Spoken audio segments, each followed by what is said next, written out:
Aujourd'hui, on a animé un atelier sur la data. La data, c'est évidemment important parce qu'aujourd'hui, tout le monde en parle comme étant un facteur de succès, de pérennité, de nouveaux modèles de business. Et donc, on parle d'ordre de l'informatique avec la data. Donc, forcément, on ne pouvait pas échapper à ce sujet cette année.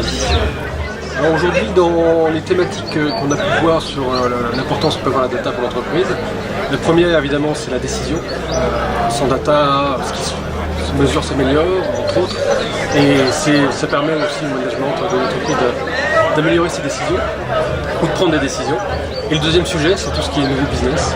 Donc qu'est-ce qui permet aujourd'hui la data pour créer de nouveaux business à l'intérieur des entreprises qui sont ubérisés, pourquoi pas répliqués dans d'autres domaines. Pourquoi pas inventer de nouvelles niches là-dessus. La problématique de la sécurité dans la data, c'est qu'aussi, en voulant trop sécuriser, on limite l'accès. Et un des gros sujets de l'atelier, c'était de dire comment aujourd'hui les métiers peuvent s'assurer d'avoir accès à toutes les données de l'entreprise. Donc déjà, il faut cartographier les données, savoir où elles sont, et puis les partager. Donc y a-t-il volonté de partager? Savons-nous où sont les données? Est-ce qu'ils sont vraiment dans l'entreprise? Est-ce qu'on va les chercher ailleurs?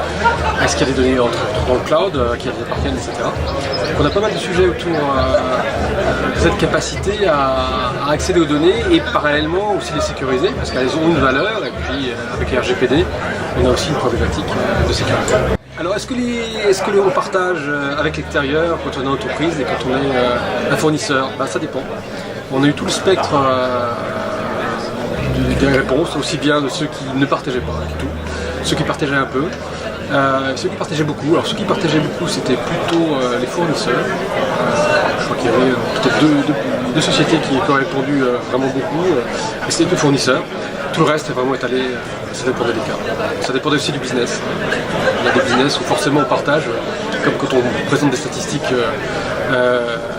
Forcément, on récupère des données et puis on les fournit à des journaux, à la télé, etc. Donc là, on a besoin de partager. Et dans d'autres cas, par exemple, dans mon cas, les avocats, surtout on ne partage pas et on ne dit même pas avec qui on travaille.